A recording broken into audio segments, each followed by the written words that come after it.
வணக்கம். இன்னைக்கு நாம பார்க்க போறது ஆப்கானிஸ்தான் பாகிஸ்தான் இடையிலான அந்த டூராண்ட் எல்லைக்கோடு பகுதியில இப்போ ஏற்பட்டிருக்கிற ஒரு பதட்டம் பத்தி. பாகிஸ்தானோட வான்வழி தாக்குதல்களும் அதுக்கப்புறம் ஆப்கானிஸ்தான் ராணுவத்தோட பதிலடியும் நிலைமையை கொஞ்சம் சிக்கலாக்கி இருக்கு. இது வெறும் ஒரு சாதாரண எல்லை மீறல் மாதிரியான விஷயம் இல்ல. பாகிஸ்தான் தாக்குனதுக்கு அப்புறம் ஆப்கானிஸ்தானோட அதிகாரப்பூர்வ ராணுவமே, அதாவது தலிபான் குழுக்கள் மட்டும் இல்லாம அவங்களே நேரடியா களமிறங்கி பதிலடி கொடுத்திருக்காங்க பாருங்க. அதுதான் இங்க முக்கியமா கவனிக்க வேண்டியது. சரி, முதல்ல என்ன நடந்ததுன்னு அந்த வரிசையை கொஞ்சம் பாத்திரலாம். பாகிஸ்தான் ஆப்கானிஸ்தான் பகுதிக்குள்ள, குறிப்பா காபூல் பக்கத்துல சில இடங்கள்ல வான்வழி தாக்குதல் நடத்தினத சொல்றாங்க இல்லையா? அதுதான் ஆரம்பம். ஆமா, அதுதான் ஆரம்ப புள்ளி. இதுக்கு ஆப்கானிஸ்தானோட எதிர்வினை ரொம்ப வேகமா தீவிரமா இருந்துச்சு. அதுதான் கொஞ்சம் ஆச்சரியம். நான் சொல்ல மாதிரி வெறும் தலிபான் குழுக்கள் இல்ல, ஆப்கானிஸ்தானோட தேசிய ராணுவமே களத்துல இறங்கிடுச்சு. இத ஆப்கானிஸ்தான் அரசாங்கமே உறுதி செஞ்சிருக்காங்க. அவங்க அந்த டூராண்ட் எல்லை கோட்ல இருக்க பாகிஸ்தானிய ராணுவ நிலைகள் மேல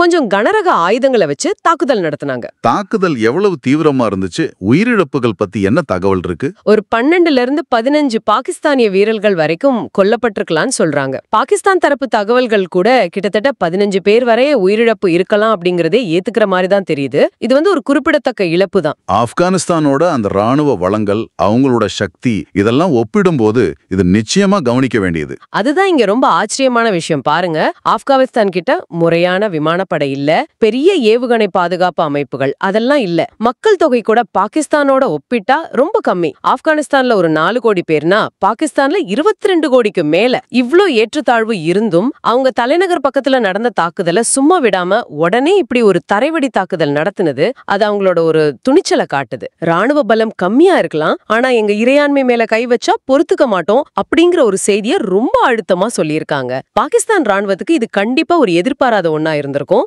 இது வெறும் தற்காப்பு இல்லாம ஒரு எச்சரிக்கை மாதிரியும் பாகிஸ்தானுக்கு போயிருக்கு. அந்த அரசியல் உறுதிப்பாடு இங்க தெரியுது. இன்டர்நெட்லயும் ஒரு போர் நடக்குதுன்னு சொல்றீங்களே, ஆப்கானிஸ்தான் எப்படி சமூக ஊடகங்களை பயன்படுத்துறாங்க? அது இப்போ எல்லா சண்டையிலும் நடக்குது இல்லையா?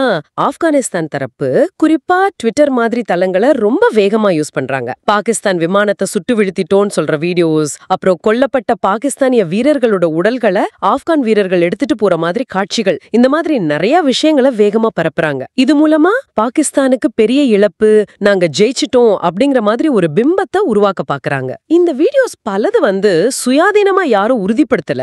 சிலது பழைய வீடியோவா இருக்கலாம், இல்ல வேற சம்பவத்தோட தான் இருக்கலாம். ஆனா தகவல் போரோட தந்திரமே அதுதானே. உன்னை என்னன்னு தெரியறதுக்குள்ள தங்களுக்கு சாதகமான ஒரு கருத்தை வேகமா பரப்பிடணும். ஒரு சம்பவம் நடந்த கொஞ்ச நேரத்திலேயே இந்த சோசியல் மீடியா வழியா வர்ற செய்திகளும் வீடியோக்களும் மக்கள்கிட்ட ஒரு கருத்தை உருவாக்கிடுது. சில சமயம் மத்த நாடுகளோட நிலைப்பாட்டை கூட இது பாதிக்குது. உண்மை வெளியே வர்றதுக்குள்ள ஒரு தரப்பை பத்தின பிம்பம் உருவாகிடுது. இந்த விஷயத்துல ஆப்கானிஸ்தான் அந்த ஆரம்ப கட்ட பிம்பத்தை உருவாக்குறதுல கொஞ்சம் வேகமா செயல்பட்டிருக்காங்க. சர்வதேச அளவுல இதுக்கு என்ன மாதிரி ரியாக்ஷன்ஸ் வந்திருக்கு? ஈரான், சவுதி அரேபியா, கத்தார் இவங்கெல்லாம் ஆழ்ந்த கவலை தெரிவிச்சிருக்காங்க. இது வழக்கமா சொல்ற டிப்ளமேட்டிக் மொழிதான்.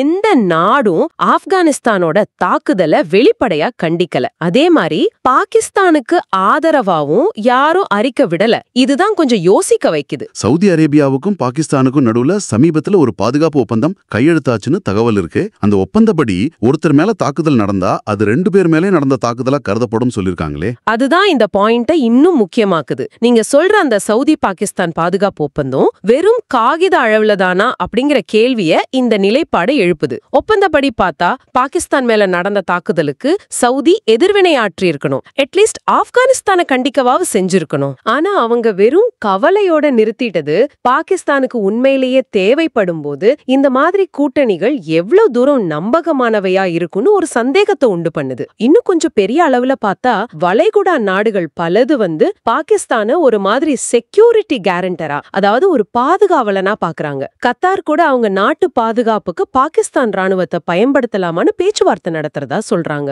ஆனா அவங்க நம்புற காவலாளிக்கே பிரச்சனை வரும்போது இந்த நாடுகள் பெருசா அலட்டிக்காம நாங்க கவலைப்படுறோம்னு மட்டும் சொல்றது, இது பாகிஸ்தானோட பிராந்திய செல்வாக்க பற்றி சில கேள்விகளை எழுப்புது. பாகிஸ்தானோட உள்துறை அமைச்சர் மாதிரி பெரிய அதிகாரிகள் ஆப்கானிஸ்தானோட தாக்குதலை எந்த தூண்டுதலும் இல்லாதது, அதாவது அன்ப்ரோவோக்ட் அப்படின்னு கடுமையா கண்டிச்சிருக்காங்க. ஏன்னா பாகிஸ்தான் வான்வழி தாக்குதல் நடத்தினதுக்கு அப்புறம் தானே ஆப்கானிஸ்தான் பதிலடி கொடுத்தாங்க. அப்ப எப்படி தூண்டுதல் அற்றதுன்னு சொல்ல முடியும்? அது மட்டும் இல்லாம பாகிஸ்தான் தரப்பு ஆப்கானிஸ்தான் தாக்குதல்ல அவங்க நாட்டு பொதுமக்கள் பாதிக்கப்பட்டதா சொல்றாங்க. சில ஆய்வாளர்கள் என்ன சொல்றாங்கன்னா, இது பாகிஸ்தான் அடிக்கடி யூஸ் பண்ற ஒரு டெக்னிக். ராணுவ ரீதியா கொஞ்சம் பின்னடைவு ஏற்பட்டா அதை மறைக்கிறதுக்கோ இல்ல சர்வதேச அனுதாபத்தை வாங்கறதுக்கோ பொதுமக்கள் மேல தாக்குதல் நடந்துச்சுன்னு சொல்றது. இது உண்மையா இல்லையான்னு பாக்குறது கொஞ்சம் கஷ்டம். பாகிஸ்தான் அதிகாரிகள் இந்த அச்சுறுத்தல்களுக்கு பின்னாடி அவங்களோட நிரந்தர எதிரியோட தூண்டுதல் இருக்கலாம்ங்கிற மாதிரி மறைமுகமா சொல்லியிருக்காங்க.